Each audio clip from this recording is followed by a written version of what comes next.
Assalamualaikum warahmatullahi wabarakatuh. Selamat siang, salam sehat untuk sahabat Pramita dimanapun Anda berada. Senang sekali pada kesempatan kali ini kita dapat berjumpa lagi dalam acara Healthy Talk Live Instagram bersama Pramita. Bersama saya Dr. Trisna Purirani yang akan menemani perbincangan hangat selama 1 jam ke depan dengan tema diskusi interaktif penyakit degeneratif.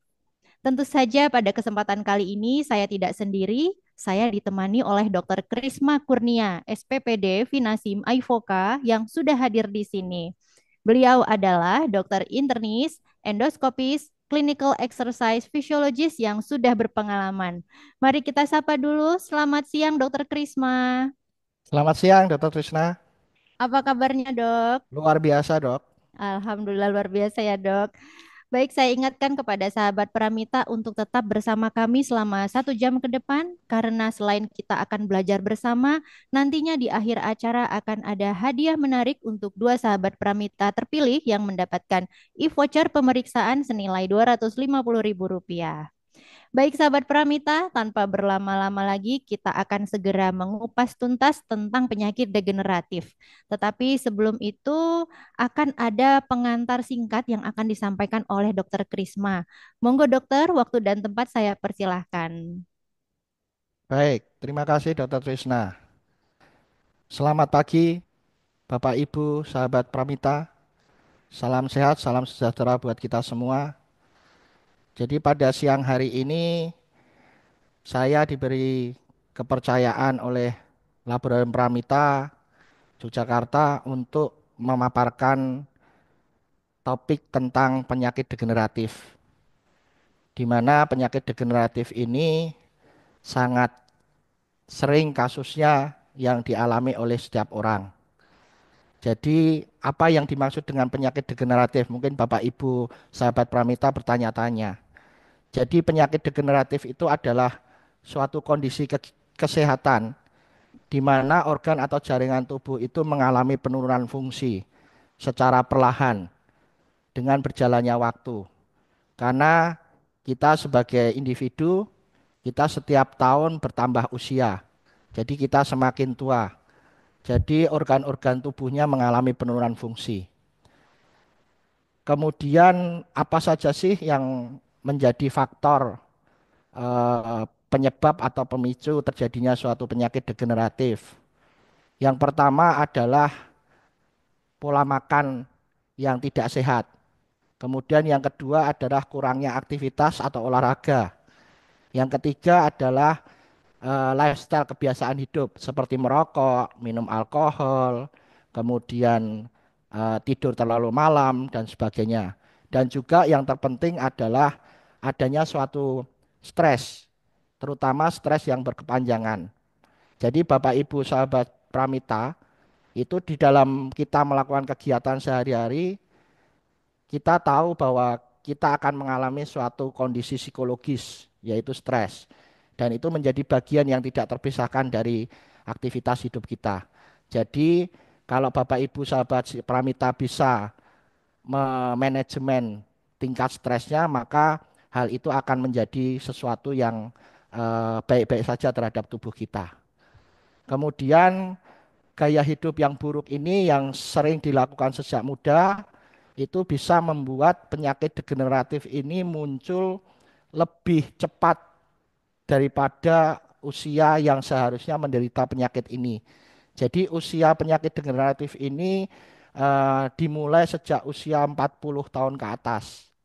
Jadi bagi Bapak Ibu sahabat Pramita yang mempunyai gaya hidup tidak sehat atau gaya hidup buruk di saat muda itu akan mempercepat munculnya penyakit degeneratif ini. Makanya Bapak Ibu sahabat Pramita bisa kita lihat kasus-kasus penyakit degeneratif ini muncul di usia 30 tahun sampai 35 tahun. Jadi selama 5-10 tahun dia lebih cepat munculnya oleh karena gaya hidup yang tidak sehat yang dimulai sejak muda. Oleh sebab itu, maka saya menyarankan, merekomendasikan Bapak Ibu sahabat Pramita itu harus mengatur gaya hidupnya atau pola hidupnya. Mulai dari makan makanan sehat, bergizi, dan juga melakukan aktivitas, baik itu aktivitas sehari-hari maupun aktivitas olahraga. Dan jangan lupa kendalikan juga stresnya atau kita atur tingkat stresnya, kita manajemen sehingga stres ini tidak menghasilkan dampak yang negatif bagi tubuh kita. Jadi sahabat Pramita, penting sekali untuk menjaga kesehatan sejak dini sehingga organ tubuh kita dapat terjaga dan tidak terjadi komplikasi di kemudian harinya. Dan saya yakin percaya Bapak Ibu sahabat Pramita juga tidak ingin mengalami komplikasi pada organ di saat usia mulai senja, usia tua. Jadi marilah kita mulai mengerti apa itu penyakit degeneratif, bagaimana cara mencegahnya, bagaimana cara mengobatinya, dan juga eh, bagaimana cara supaya penyakit degeneratif ini tidak menjadi memburuk di usia tua atau bahkan bisa menjadi komplikasi pada organ kita. Oke. Demikian paparan singkat mengenai penyakit degeneratif yang bisa saya sampaikan. Semoga bisa bermanfaat bagi Bapak Ibu sahabat Pramita. Terima kasih. Baik, ya. Terima kasih dokter atas paparan singkatnya yang luar biasa informatif. Nah, ini nanti karena penjelasannya kan mungkin masih di global ya dok ya, jadi akan kita ulik lagi nih dok satu persatu nih mengenai penyakit degeneratif. Untuk jenis-jenis penyakitnya sendiri dok, ini ada apa saja ya dok yang termasuk ke dalam penyakit degeneratif? Baik, terima kasih Dr. Trisna. Jadi penyakit degeneratif ini banyak sekali ya jenis penyakitnya. Tetapi Bapak Ibu sahabat Pramita bisa lihat di lingkungan sekitar kita. Jadi yang termasuk penyakit degeneratif yang paling sering muncul dan umum dialami oleh setiap individu adalah diabetes, hipertensi, kemudian penyakit kolesterol, kolesterol tinggi, dan juga trigliserid yang tinggi. Itu adalah beberapa contoh penyakit degeneratif yang ada di sekitar kita. Begitu, Dok? Ya, memang kebanyakan penyakit-penyakit metabolisme ya dok ya, yang Betul, Dok. banyak terdapat di masyarakat kita ya dok ya. Nah, Betul. tadi dokter juga sempat menyampaikan bahwa deteksi dini itu juga penting ya dok. Kira-kira ini kalau misalkan tidak melakukan sesuatu untuk deteksi dini, seberapa bahaya dok untuk penyakit degeneratif ini dok? Itu pasti bahaya sekali, Dok. Jadi, Bapak Ibu sahabat Pramita akan mengalami usia makin tua ya. Kita semua akan semakin tua. Sehingga akan terjadi penurunan fungsi organ tubuh. Itu yang kita perlu waspadai.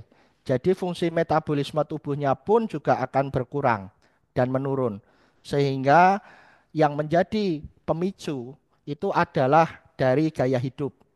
Nah, gaya hidup itu terdiri dari asupan atau intake makanan, apa yang kita makan, apa yang kita minum, kemudian juga aktivitas, baik itu aktivitas sehari-hari maupun aktivitas olahraga. Jadi kalau tidak dideteksi sejak dini, maka bisa memicu mengakibatkan terjadinya komplikasi di kemudian hari. Contoh, kalau seseorang menderita diabetes atau hipertensi, tekanan darah tinggi atau kolesterol tinggi atau trigliserid tinggi, maka itu akan bisa menyebabkan komplikasi di organ-organ. Misalnya di otak akan terjadi stroke, kemudian di jantung akan terjadi penyakit jantung, di mana penyakit jantung ini banyak sekali jenisnya.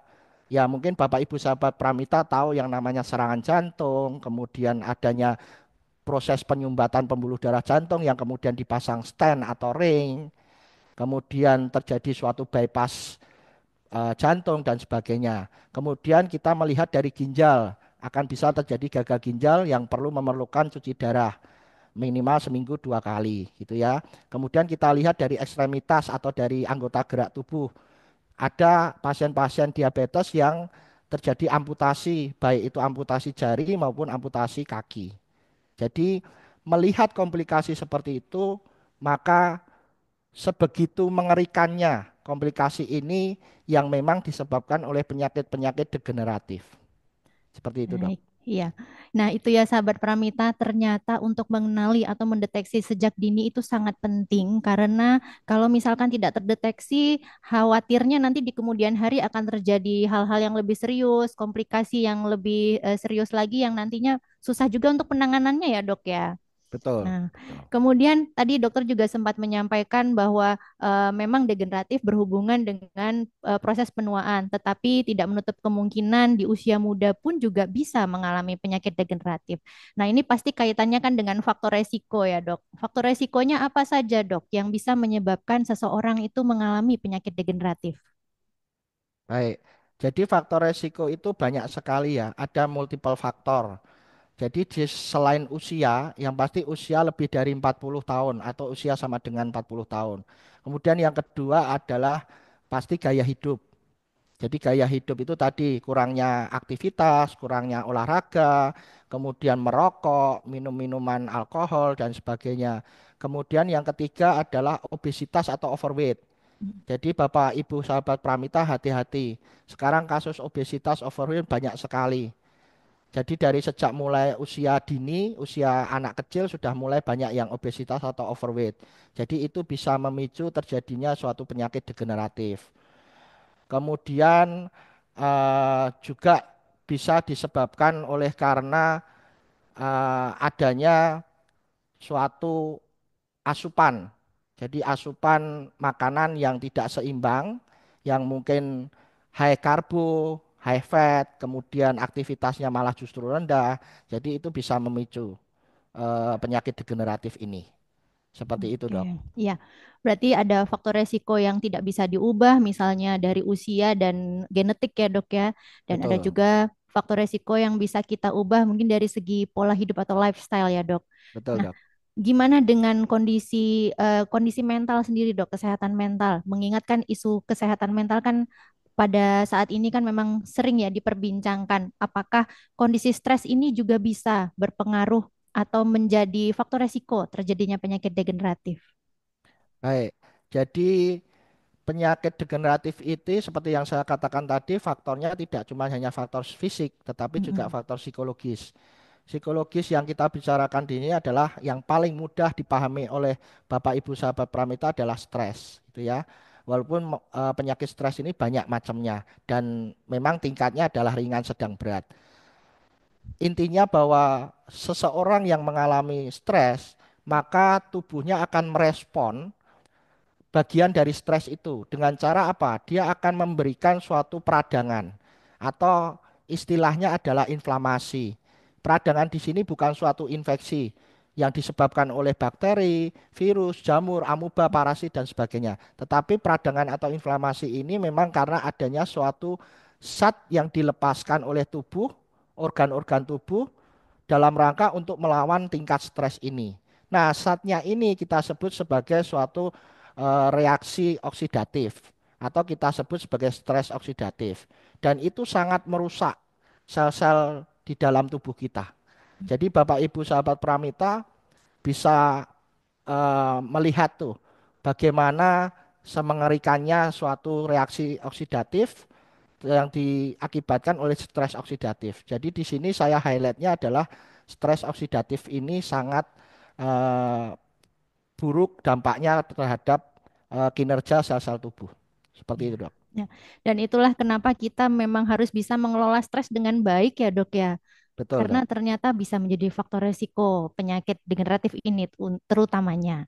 Betul. Nah, kemudian Dok, untuk gejala spesifik Dok yang kira-kira bisa kita kenali atau kita rasakan bahwa kita nih oh kayaknya ada tanda-tanda penyakit degeneratif nih. Kira-kira apa saja Dok gejalanya?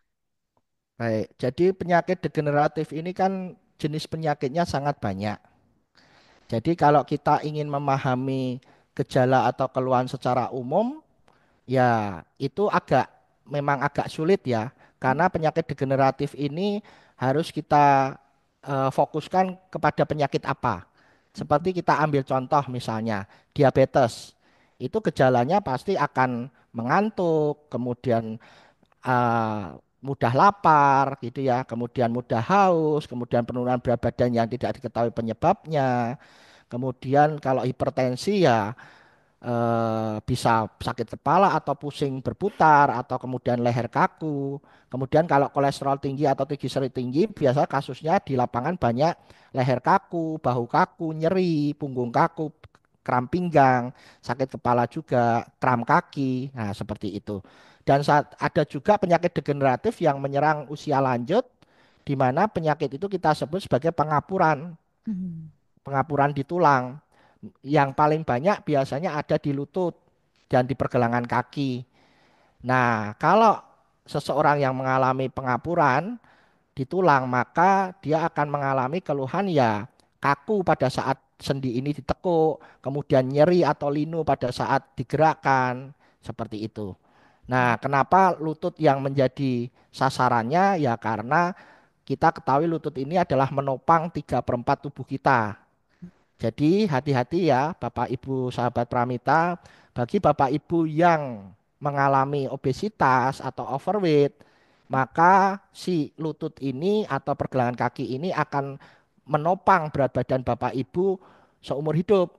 Sehingga lama-kelamaan dengan bertambahnya usia, maka penyakit degeneratif pengapuran ini akan terjadi. Seperti itu.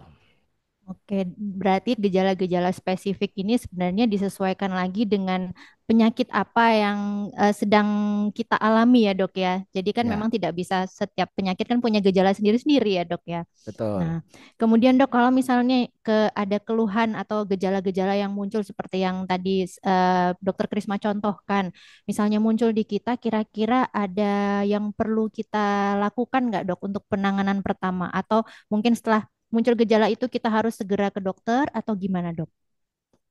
Jadi kalau Bapak Ibu sahabat Pramita mengalami keluhan-keluhan seperti itu, saya merekomendasikan Bapak Ibu sahabat Pramila langsung berkonsultasi dengan dokter saja. Mungkin bisa langsung berkonsultasi dengan dokter Trisna tuh, ya kan, di Lab Pramita Yogyakarta. Nggih. Lah, lokasinya ada di Jalan Ciditiro gitu ya. Jadi konsultasikan saja keluhan itu sehingga kami para dokter bisa kemudian mengambil langkah untuk melakukan pemeriksaan penunjang. Nah, pemeriksaan penunjang ini tidak cuma hanya ambil darah saja, tetapi juga ada radiologi penunjang. Jadi, pemeriksaan penunjang ini sangat penting sekali untuk kemudian mencari penyebab. Jadi, bagi saya, kalau ada suatu keluhan, kemudian penyebabnya tidak diketahui, maka akan sulit untuk mengobati, sehingga penyakit ini menjadi tidak sembuh. Karena bagi saya, di dunia ini ada dua penyakit. Satu penyakit yang bisa sembuh, satu penyakit yang tidak bisa sembuh. Gitu ya, Dok. Nggih. Kalau penyakit yang bisa sembuh, maka kita harus obati. Sehingga itu bisa menjadi kesembuhan 100%. Tetapi kalau penyakit ini tidak bisa sembuh, maka penyakit ini harus kita kontrol. Nah, kontrolnya itu bisa dengan minum obat atau bisa dengan mengubah gaya hidup. Seperti itu. Jadi yang terpenting di sini adalah konsultasilah ke dokter apabila ada keluhan-keluhan yang mungkin Bapak Ibu sahabat Pramita tidak paham nih. Wah, saya tidak paham nih, ini keluhannya apa ya? Langsung saja konsultasi. Nah, nanti kalau konsultasi bisa langsung ke dokter Trisna tuh konsultasi. Dok, ini saya punya keluhan seperti ini nih, bagaimana? Nah, nanti kalau dokter Trisna ini adalah dokter di laboratorium Pramita. Jadi dokter Trisna ini punya kompetensi yang luar biasa. Jadi nanti Bapak Ibu akan dibantu.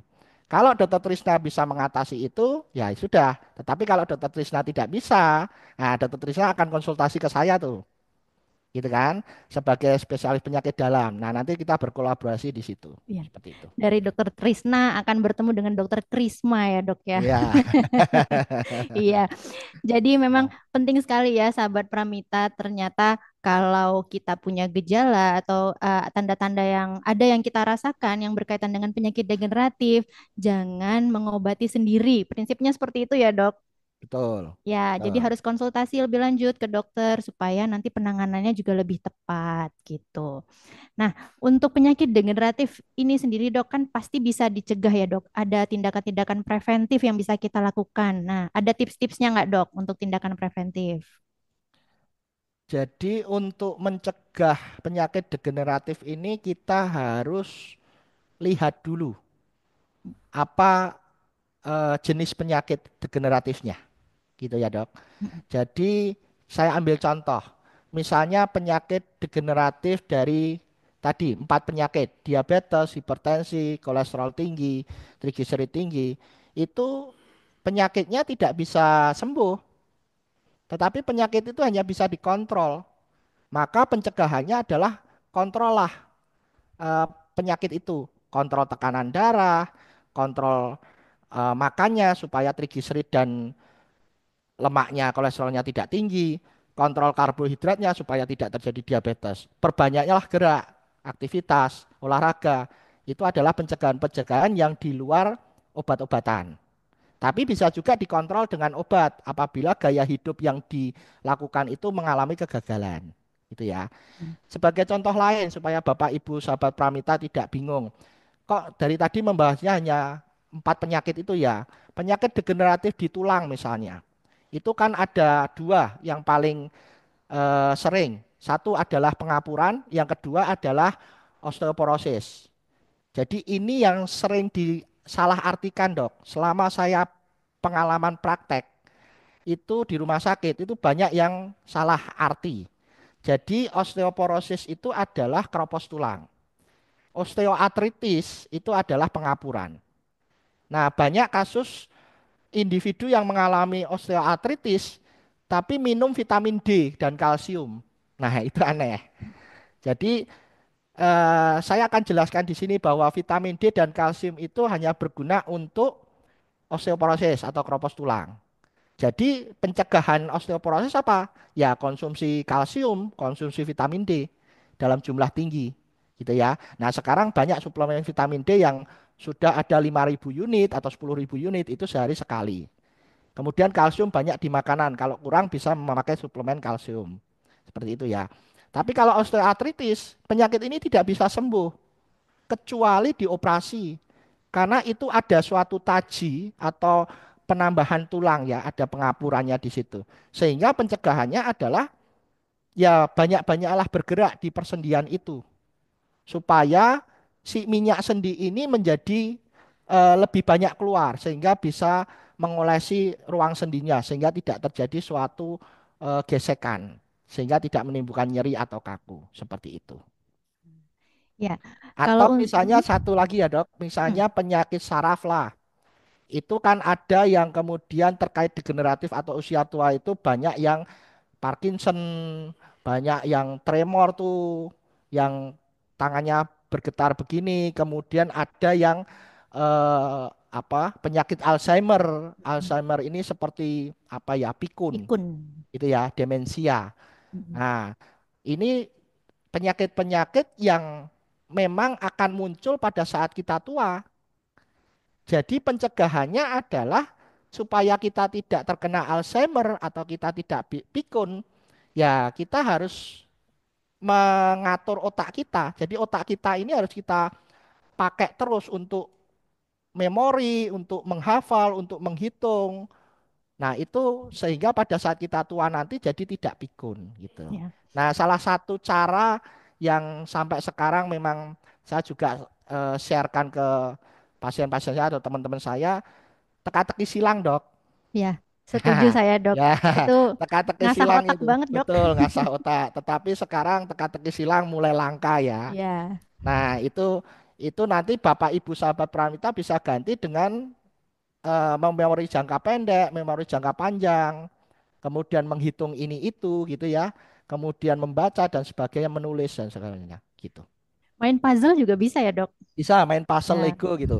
Cuman ya, kalau usia di atas 60 tahun lansia main puzzle mungkin malah ngerti. pusingnya bertambah ya dok. Mungkin cari Malah puzzle yang cuman 20 pieces, 15 ya pieces ya, Dok, ya, yang jangan yang sederhana. 500 atau 1.000 Aduh, ya. pusing. Iya, Iya, Dok. Nah, kemudian, Dok, kalau medical check up, Dok, itu bisa menjadi salah satu tindakan preventif juga ya, Dok, ya, untuk mendeteksi penyakit degeneratif. Nah, ini kalau misalkan kita mau melakukan medical check up, Dok, ada tips atau mungkin saran-saran, Dok, pemeriksaan apa saja yang harus dilakukan? Dari lab, dari ronsen, atau ya, yang lain gitu, Dok, penunjangnya. baik. Medical check up itu sangat penting. Bapak Ibu sahabat Pramita. Jadi medical check up itu boleh dilakukan sebelum penyakit ini muncul. Jadi saya merekomendasikan menyarankan untuk medical check up itu sebelum usia 40 tahun. Oleh karena sekarang banyak sekali junk food, fast food, kemudian kita kemana-mana pakai metik, kemudian kita mesen makanan dengan handphone gitu ya dok. Jadi itu Mm-mm. hanya ingin menggambarkan bahwa kita low activity atau aktivitas rendah. Olahraga juga jarang atau bahkan tidak pernah sama sekali. Maka penyakit itu bisa muncul 5-10 tahun ke depan sebelumnya. Lebih cepat gitu ya dok. Mm-mm. Jadi saya sarankan medical check up itu mulai usia 30-35 itu bisa dilakukan medical check up. Tidak perlu menunggu sampai usia 40 tahun Ya, gitu. Jadi medical check up itu penting untuk mengetahui penyakit-penyakit apa yang saya derita supaya pencegahannya akan bisa kita lakukan. Kan di mana-mana pencegahan jauh lebih baik daripada pengobatan. ya, Gitu setuju ya, Dok. dok. Ya, Dan saya merekomendasikan untuk medical check up yang lengkap dan bagus itu ya di Lab Pramita Yogyakarta, di Jalan Cikditiro, ya. ya, ya, Jadi ya. para sahabat Pramita jangan lupa itu. Gitu. Jadi pakailah medical check up di Lab Pramita Yogyakarta. Itu Nah, sangat baik, sangat bagus, pelayanannya ramah dan juga hasilnya juga memuaskan. Karena beberapa kali juga saya dari rumah sakit mengirimkan ke Lab Pramita gitu. oke. Baik dok, terima kasih. Nah, untuk waktunya sendiri dok, untuk melakukan medical check-up, kan biasanya berkala ya dok ya. Nah, sebaiknya apakah mungkin harus 1 tahun sekali, 6 bulan sekali, atau lebih cepat, atau gimana dok? Ada tipsnya mungkin? Kalau dalam rangka pencegahan usianya masih muda itu dan hasilnya normal, medical check up setahun sekali. Tetapi kalau sudah terkena suatu penyakit, maka evaluasinya bisa setiap bulan tuh. Hmm. Evaluasi ya. Jadi evaluasi laboratorium dan juga medical check up itu berbeda. Jadi kalau medical check up itu banyak yang diperiksa. Karena saking banyaknya yang diperiksa, maka berkonsultasilah dengan dokter. Dokter Trisna tuh jagonya. Dokter MCU-nya Lab Pramita ya dok. Gitu kan. Iya, Ya, jadi nanti akan dipilihkan paketnya. Paket MCU-nya apa? Yang disesuaikan dengan keluhan Bapak Ibu sahabat Pramita. Itu. Atau Bapak Ibu sahabat Pramita sudah pintar-pintar nih. Udah saya langsung datang ke lab Pramita aja langsung cek ini. Boleh. Begitu keluar hasil, tolong konsultasikan dengan dokternya. ya. Gitu. Baik dokter, berarti untuk waktunya kapan harus medical check-up itu sekali lagi disesuaikan juga dengan mungkin hasil-hasil sebelumnya ya dok ya, dan Tuh. penyakit degeneratif apa yang dialami. Nah, terima kasih dokter atas penjelasannya. Jadi sahabat Pramita, untuk pemeriksaan medical check-up yang tadi juga sudah disinggung-singgung oleh dokter Krisma, sudah bisa dilakukan di semua cabang Pramita di seluruh Indonesia. Kayaknya udah banyak dari sahabat Pramita yang bertanya nih dok di kolom Eh. komentar. Tetapi sebelum saya bacakan pertanyaannya satu persatu, mari kita simak video informasi berikut ini.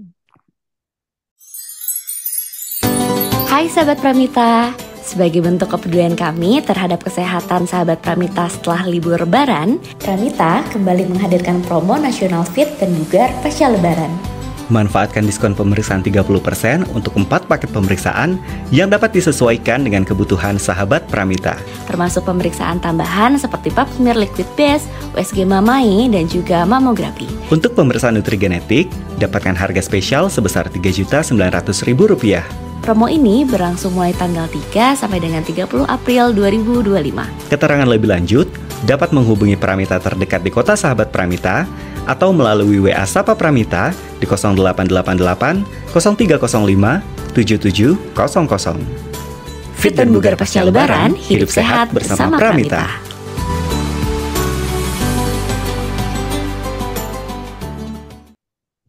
Baik sahabat Pramita, untuk promo paket Fit dan Bulgar pasca Lebaran berlaku mulai tanggal 3 hingga 30 April 2025.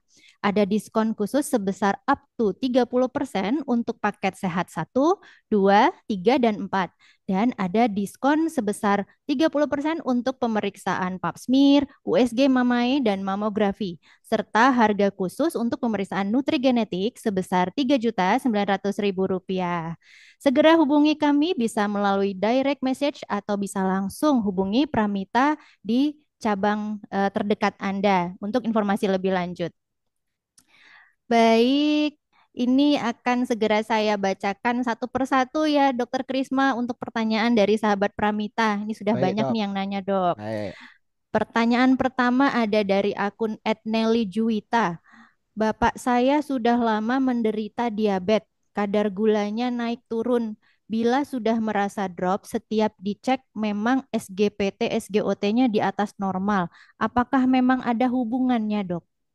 Nah, ini peningkatan SGPT, SGOT sama diabetes, Dok. Ada hubungannya nggak, Dok? Baik.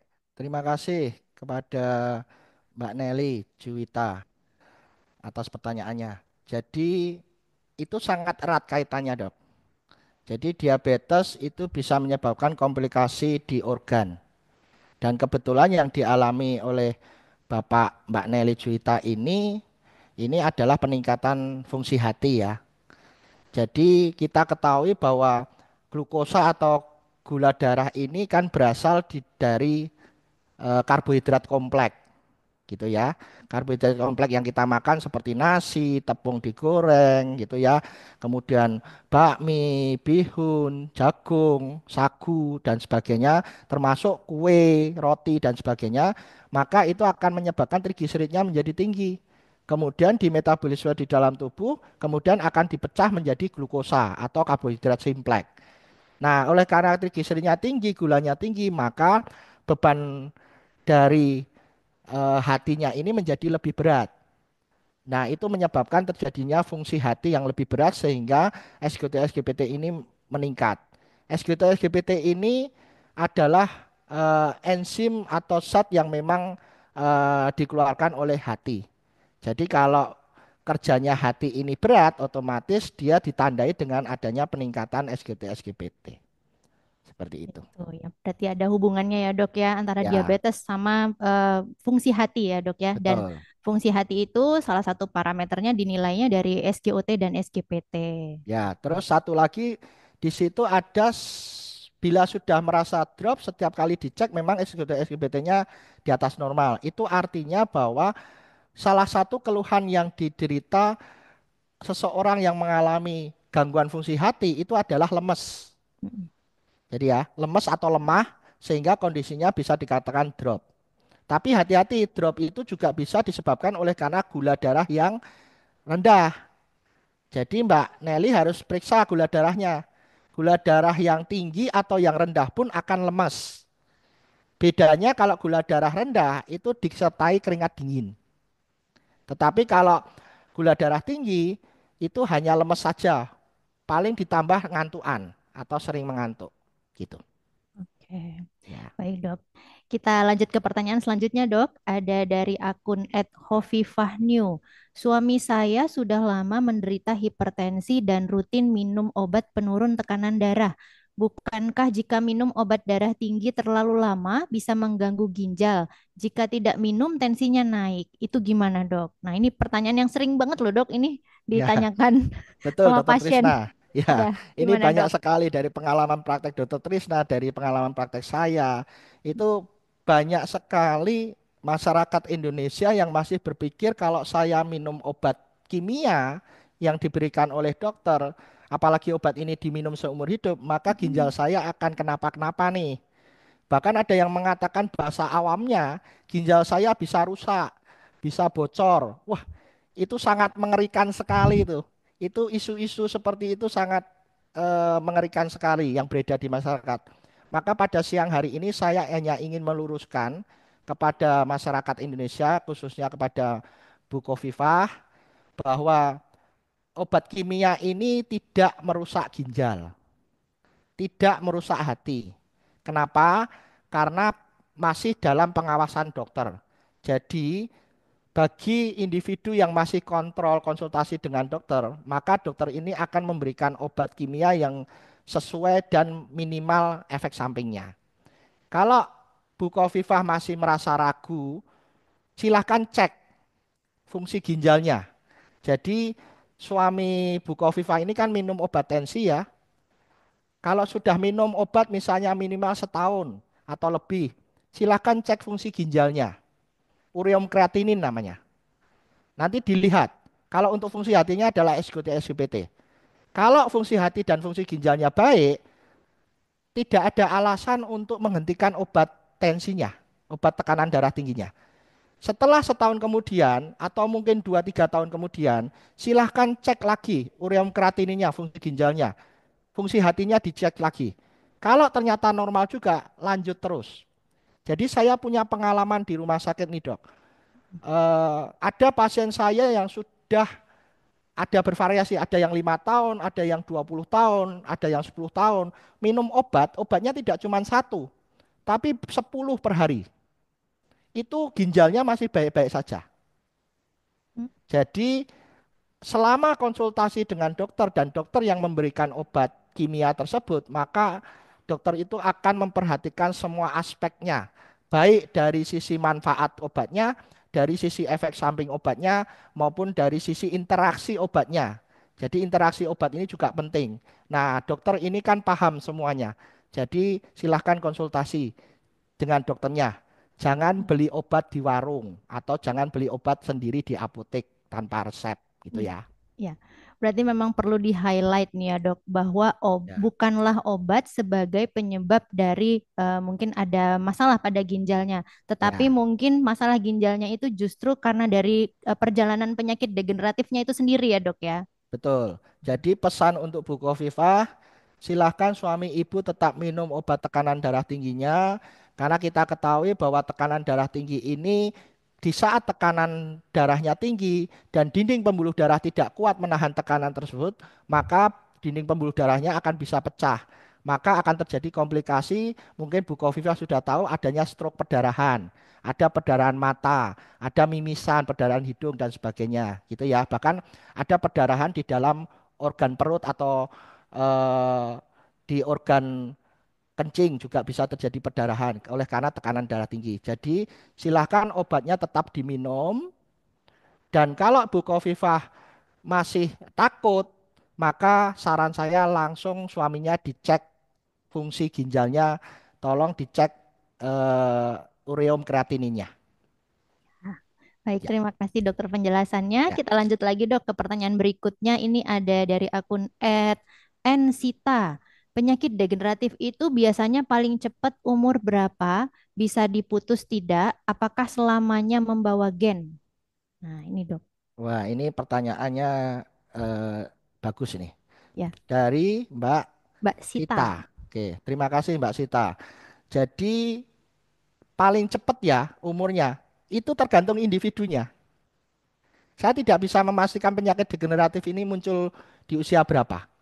Artinya begini, penyakit degeneratif itu munculnya usia 40 tahun, Mbak. 40 tahun ke atas.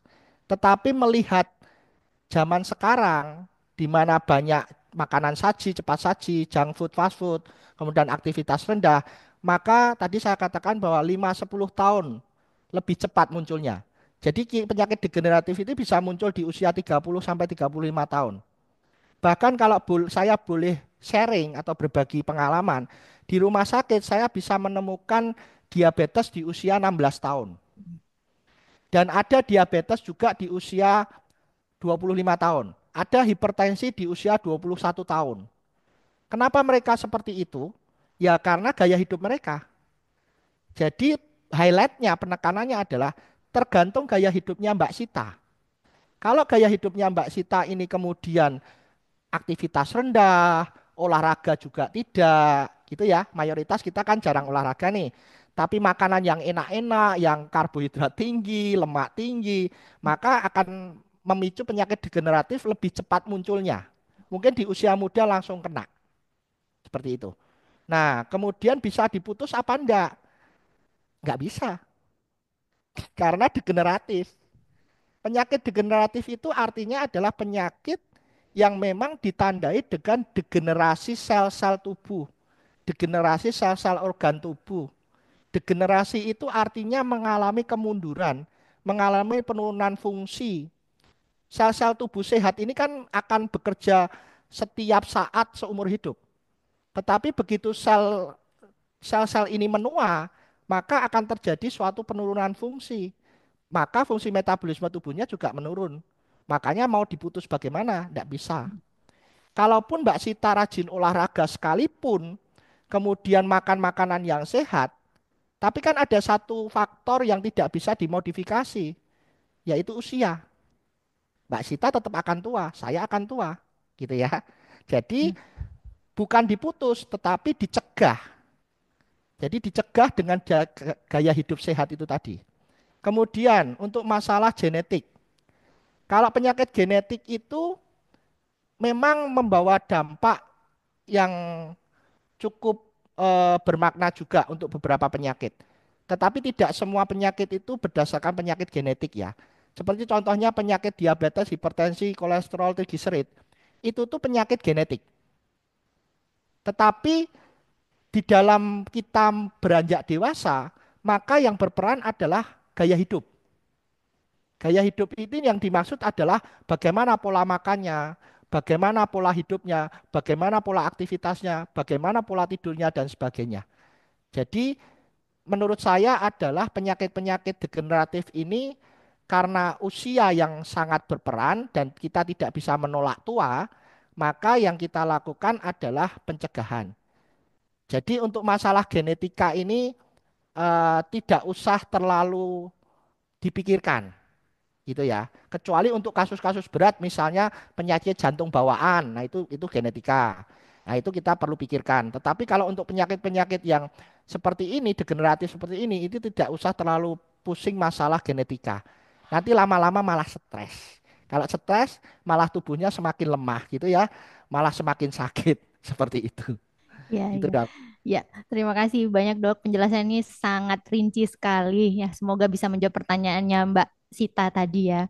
Nah, pertanyaan selanjutnya nih dok, ada dari akun @elis_elisa. Bagaimana cara mensiasati kerja yang tinggi namun komitmen hidup sehat masih rendah bagi pekerja usia di bawah 30 tahun dok? Nah, ini mungkin yang punya low activity tadi dok. Ada tipsnya mungkin dok gimana biar bisa rajin olahraga mungkin atau yang lain yang hidupnya lebih sehat. Baik, terima kasih dok. Terima kasih Mbak Elisa. Mbak Elisa ini cerminan saya banget nih. Kerjanya mempeng, kerjanya sangat antusias gitu dari pagi sampai tengah malam, tetapi nggak punya waktu untuk olahraga gitu ya. Itu saya banget itu. Jadi eh, mensiasatinya adalah begini Mbak Elisa. Kita kan ada istilah kalau hidupnya mau seimbang. Ini saya juga sedang belajar juga. Itu 888 gitu ya. Rule of 8 888. 8 jam bekerja, 8 jam untuk senang-senang, jadi untuk healing, 8 jam untuk istirahat, tidur malam. Kan kita tidur malam 8 jam ya, 6 sampai 8 jam. Itu hidupnya seimbang. Tapi kan Mbak Elisa ini sepertinya butuhnya banyak gitu ya. Jadi karena butuhnya banyak maka di situ kerjanya yang tinggi gitu. Nah, akhirnya mencari kebutuhan, mencari pendapatan gitu ya. Nah, itu sangat berdampak negatif terhadap tubuh. Maka cara mensiasatinya adalah saya berikan clue-nya ya, kuncinya ya Mbak Elisa. Olahraga itu tergantung dari motivasi kita pribadi. Jadi jangan pernah menyalahkan orang lain. Tergantung kita. Kita pengen olahraga apa enggak. Kalau kita sudah termotivasi olahraga, maka yang kedua adalah komitmen.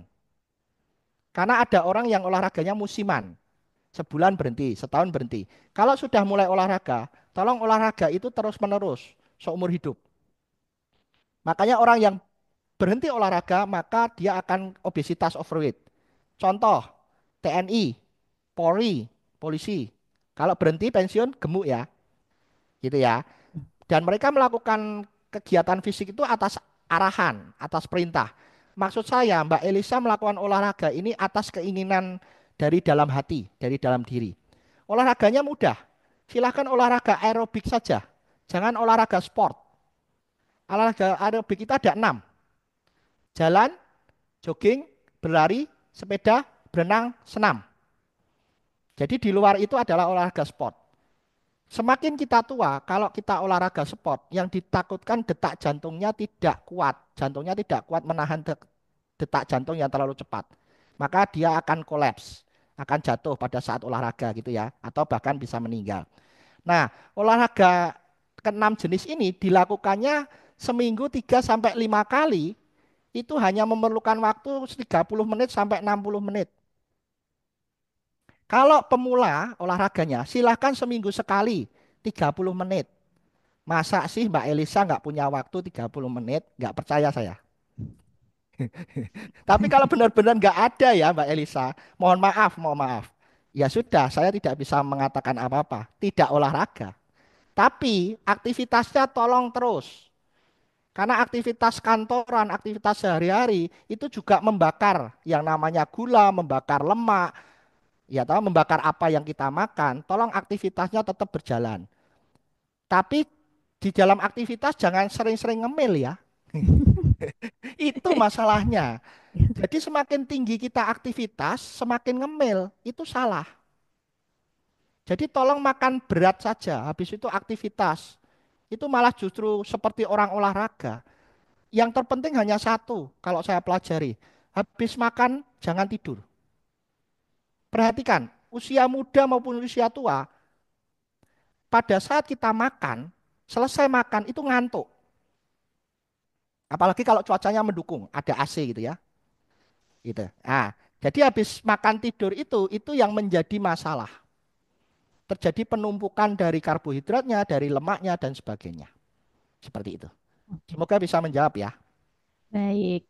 Nah, selanjut lagi dok, pertanyaan berikutnya ada dari akun @ernarianitayuhu.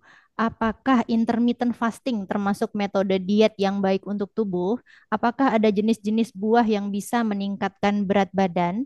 Apa jenis sayuran yang baik untuk diet? Nah, ini intermittent fasting kayaknya lagi hits juga ya dok ya di Ya, masyarakat kita. Gimana ini itu dok? ini pertanyaannya langsung diborong oleh Mbak Erna ini. Iya ini. Ya, langsung 3 pertanyaan. Saya akan coba jawab satu persatu ya. Semoga bisa memuaskan ya. Jadi, ya betul Dokter Trisna, intermittent fasting ini sedang tren.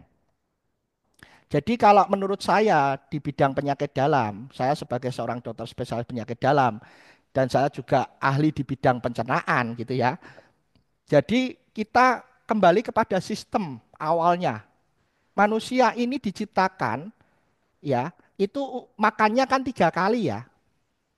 Jadi makan 3 kali ini kan sarapan, makan siang, makan malam. Mungkin Bapak Ibu sahabat Pramita yang lansia makannya akan lebih sore. Itu hal yang biasa. Oke.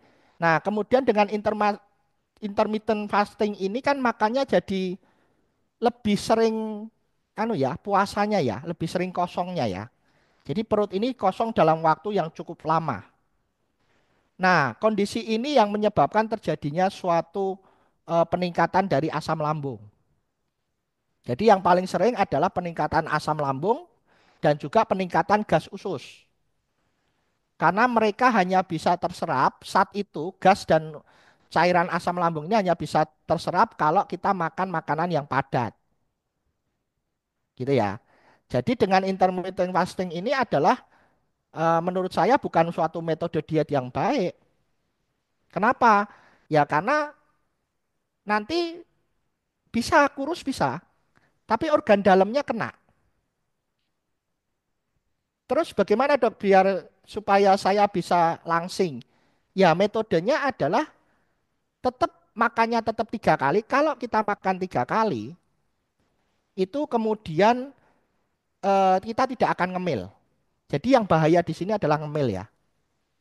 Kalau kita makan 3 kali, kemudian kita di jarak 6 jam, maka itu akan lapar, kemudian makan lagi. Makanya tubuh kita kan diberikan waktu 6 jam ya, setiap kali makan besar. Nah, kalau kita makan kenyang, maka kita tidak ngemil. Ya toh? Nah, ngemil itu yang justru bahaya. Aktivitas yang terpenting. Jadi selama kita mengkonsumsi sesuatu yang masuk makanan minuman, tolong aktivitas ini kemudian ditingkatkan. Sehingga ini akan membuat tubuh menjadi lebih langsing, tidak mengalami obesitas atau overweight.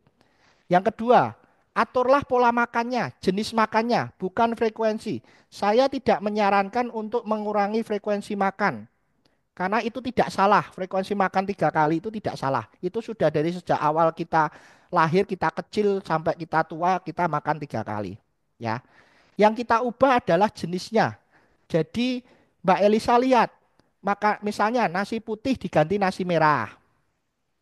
Kemudian nasinya dikurangi separuh.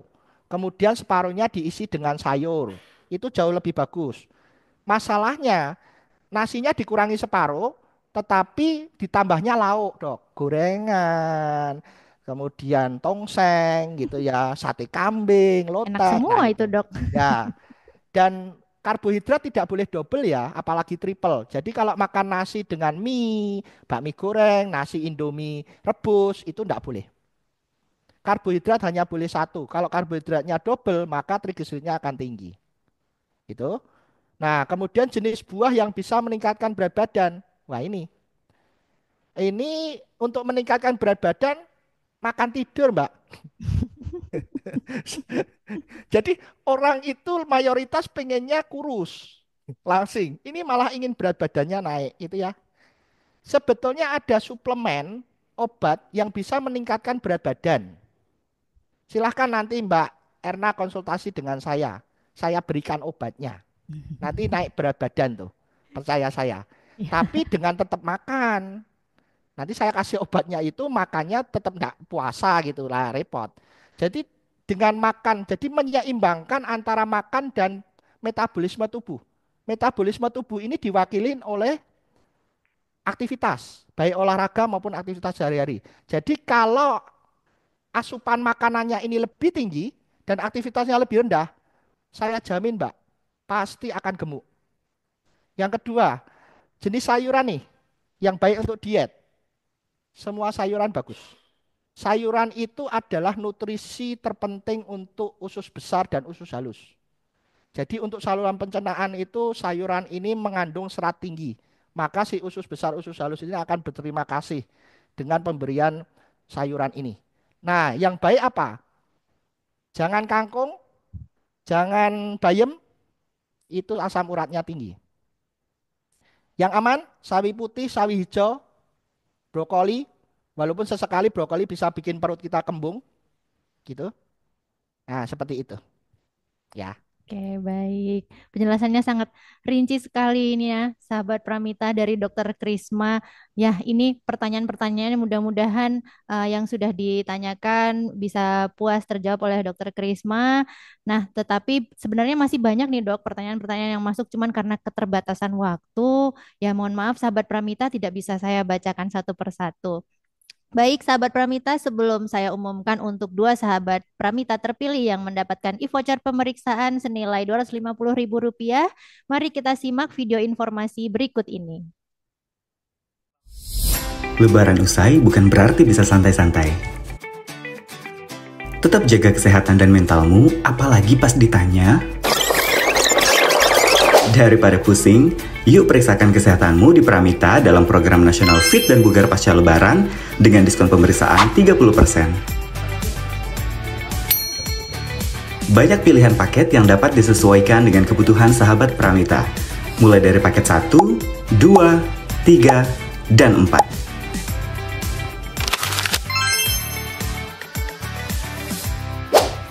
Ada juga pemeriksaan tambahan untuk wanita yang bisa dimanfaatkan selama periode promo.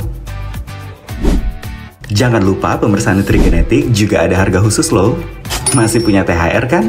Yuk kunjungi Pramita terdekat di kota sahabat Pramita sekarang juga. Promo ini berlaku mulai tanggal 3 sampai dengan 30 April 2025. Tubuh tetap sehat, hati tetap kuat. Selamat kembali beraktivitas dan sehat bersama Pramita.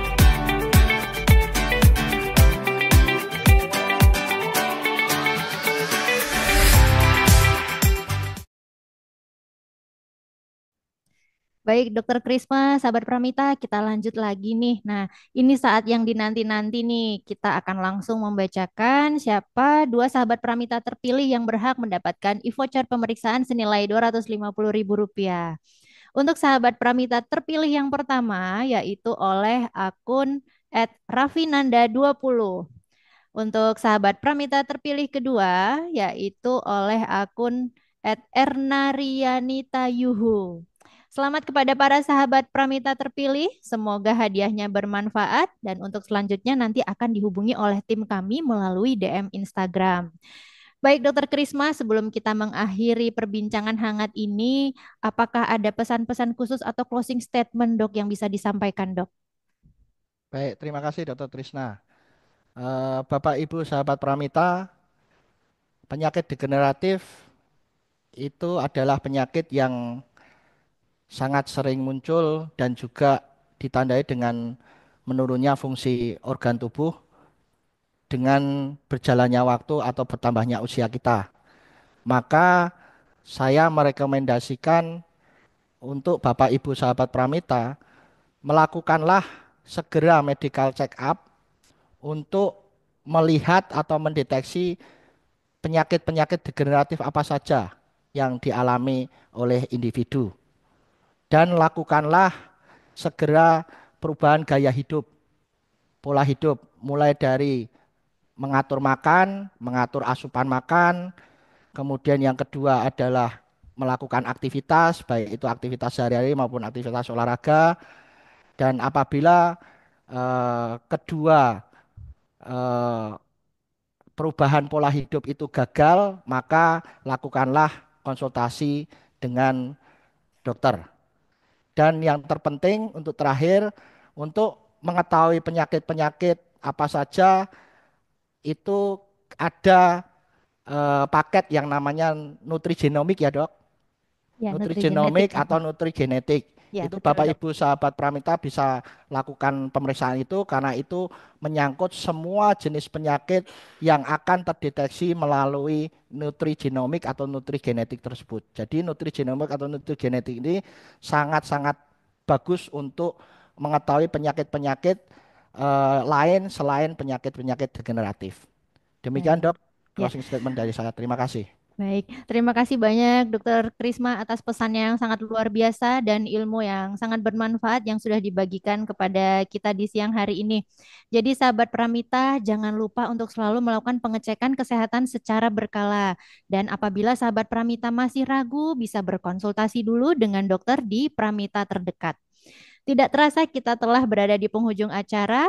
Saya mewakili Pramita mengucapkan terima kasih banyak kepada Dokter Krisma yang sudah Sama-sama dok. meluangkan waktunya ya dok ya dan telah berbagi ilmu yang sangat bermanfaat di siang hari ini. Dan kami juga mengucapkan terima kasih kepada sahabat Pramita yang sudah mengikuti acara ini hingga akhir.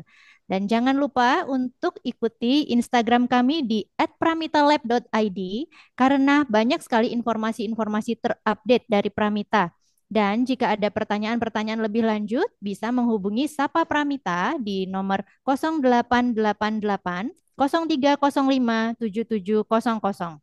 Semoga sahabat Pramita sehat selalu, salam sehat, dan sampai jumpa lagi di acara Healthy Talk Live Instagram berikutnya.